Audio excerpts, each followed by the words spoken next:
I now give the floor to His Excellency Urbino José Gonçalves Botelho, Minister for Foreign Affairs and Communities of Sao Tome and Principe.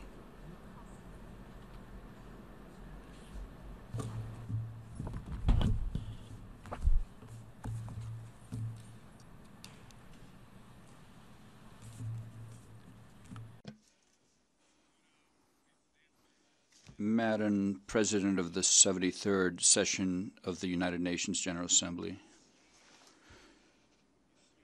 Your Excellency, the Ministers of Foreign Affairs and External Relations, Secretary General of the United Nations, distinguished delegates, ladies and gentlemen, Your Excellencies.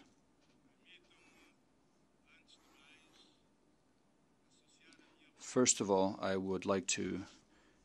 add my voice to all who preceded me at this podium. In the name of the people of Sao Tome and Principe, I would like to present to the government and the people of Indonesia, as well as the families affected, our profound condolences with respect to the earthquake that happened in that friendly country. Madam President, it's with a great sense of honor and satisfaction that for the first time I address this august General Assembly as Minister of Foreign Affairs and Communities representing the Democratic Republic of Sao Tome and Principe. It is with great pleasure that I address my first words to Her Excellency Maria Fernanda Espinosa Garcés, whom I congratulate on her election to the presidency of the 73rd session of the General Assembly of the United Nations, expressing our support for Your Excellency during your mandate, which we believe will be very successful. We observe that Your Excellency is only the fourth woman to undertake such a noble position, and we hope this number will increase in the future in the name of a greater inclusion of women in position of importance in this organization. I also congratulate the outgoing president, His Excellency Miroslav Lajčák, for the manner in which he has conducted the work of the previous General Assembly in a judicious, zealous, and selfless way in an extremely difficult international context.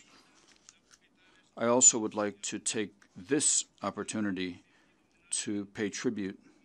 to the memory of the former Secretary General of the United Nations, the late Kofi Annan,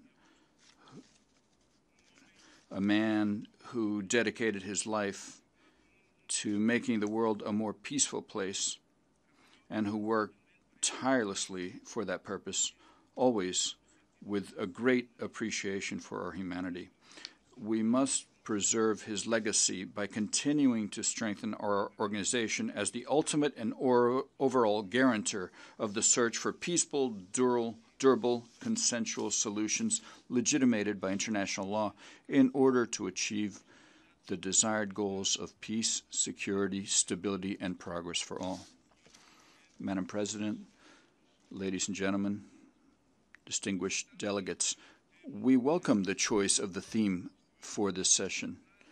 making the United Nations relevant to all people, global leadership and shared responsibilities for peaceful, equitable, and sustainable societies. Indeed, our organization is facing very complex challenges for which it is called upon to provide effective, concrete, and comprehensive responses that are truly relevant to all people. Let us emphasize the issue of migration, where the global leadership of the United Nations must at all times manifest itself in fostering dialogue among nations, seeking global solutions, and promoting concerted policies in hosting the refugees, as well as in supporting their countries of origin to better address this worldwide problem that often has devastating consequences for those who, in search of better living conditions, are exposed to flagrant injustices everywhere.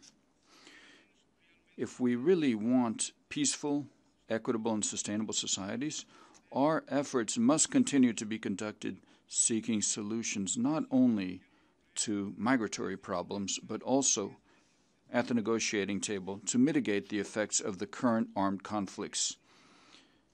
throughout the world and to prevent the emergence and escalation of regional tensions, which in turn can generate other conflicts of the same kind. We therefore make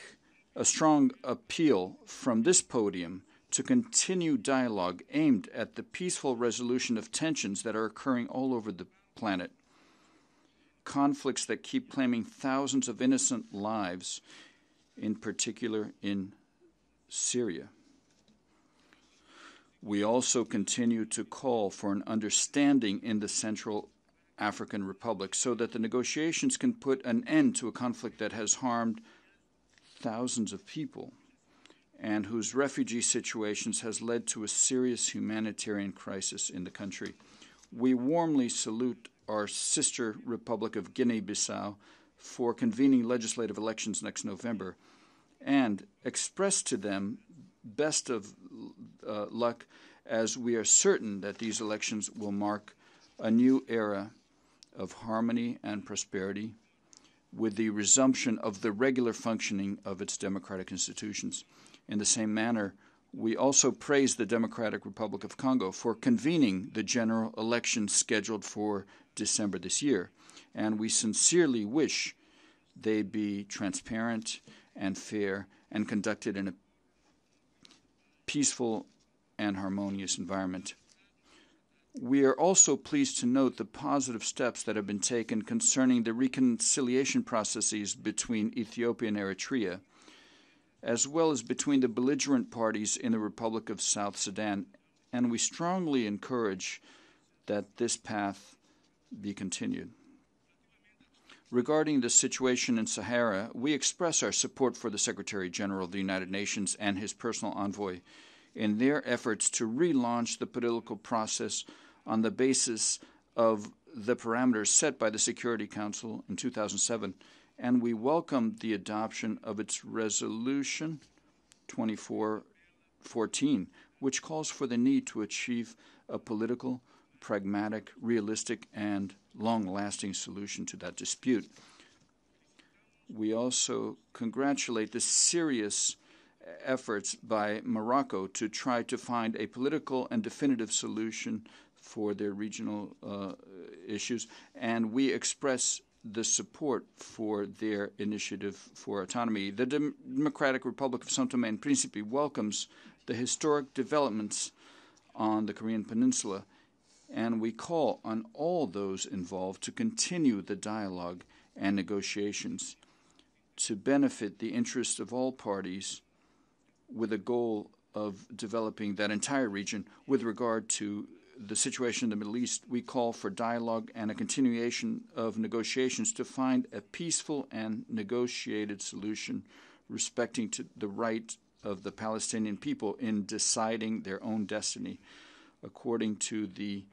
fundamental principles of international law. Along those same lines, we renew our call for efforts to continue to be pursued, the efforts to normalize relations between Cuba and the United States so that we can see the lifting of the trade embargo as soon as possible, which has for decades been an obstacle to the progress of that country. Once again, unfortunately, we regret the terrorist acts that claim so many lives around the world. Such heinous acts, without any respect for human life, will always merit from us the firmest and most vehement condemnation. We also take this important opportunity to condemn once again the terrorist acts of Boko Haram in the territory of our neighbors and brothers, the Federal Republic of Nigeria, whose harmful consequences continue to undermine the development and security of the entire Gulf of Guinea. Likewise, we strongly condemn the terrorist acts that have caused so much suffering to the martyred peoples of the Sahel region, in particular the republics of Mali, Niger, and Burkina Faso. We reaffirm the strong commitment of the Democratic Republic of Sao Tome and Principe to actively collaborate with its regional and international partners in all initiatives aimed at eradicating this phenomenon from our societies. Only by acting together can we truly build peaceful, equitable, and sustainable societies, as the theme of this session suggests. Madam President, ladies and gentlemen, distinguished delegates, the leadership role of our organization undoubtedly goes hand in hand with actions that bring together efforts to combat climate change. Every day we are confronted with the devastating effects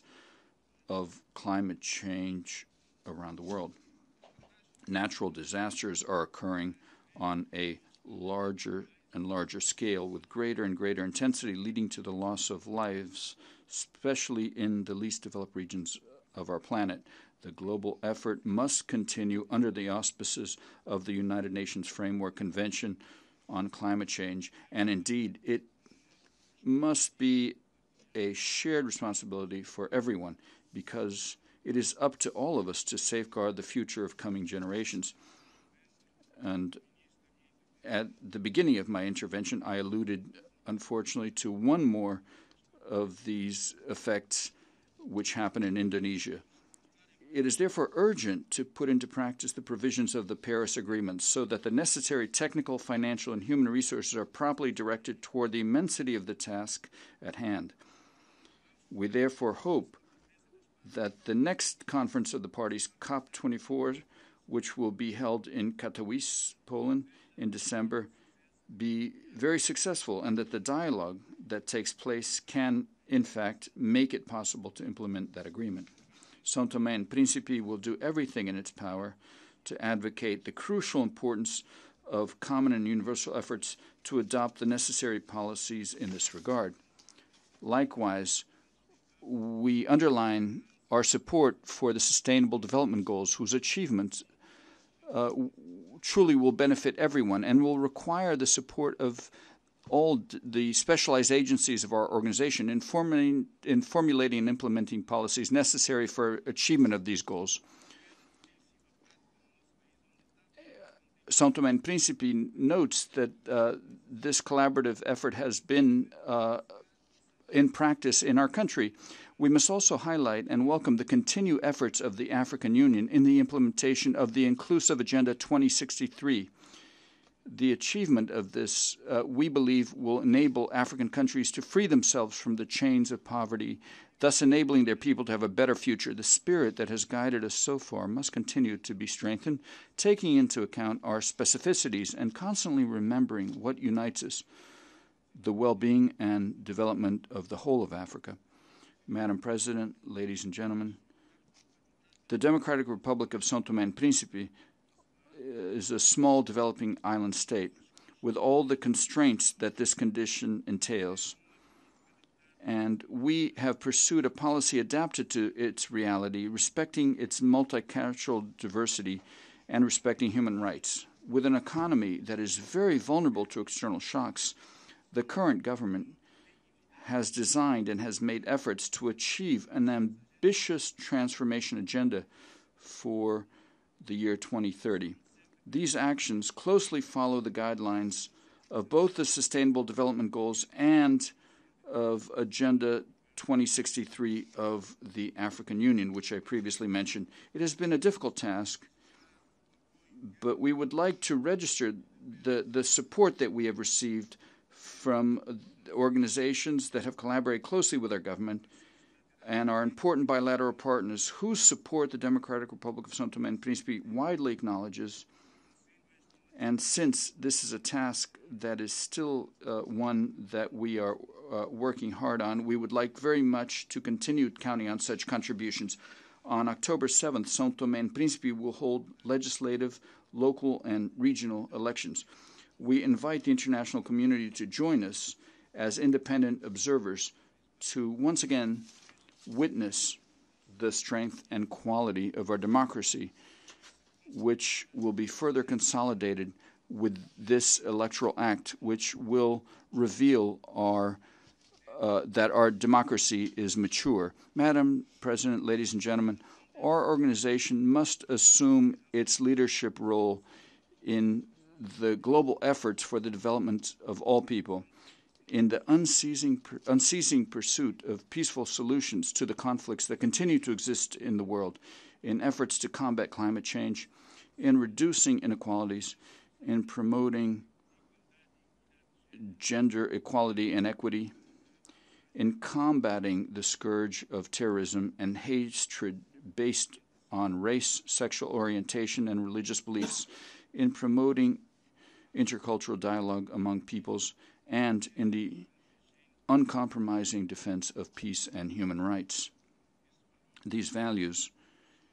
which we are certain we all share, must be continually observed, and all our efforts must be conducive to their protection and reinforcement in a spirit of frank and open dialogue that benefits all. The Democratic Republic of Sao Tome and Principe maintains and reaffirms its unequivocal commitment to the ideals of peace and fraternity among peoples, and will always collaborate very closely so that our common problems can find common solutions and to identify shared responsibilities so that we can build,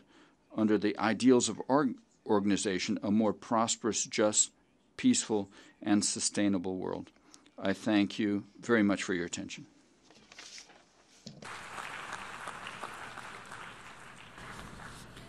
I thank the Minister for Foreign Affairs and Communities of Sao Tome and Principe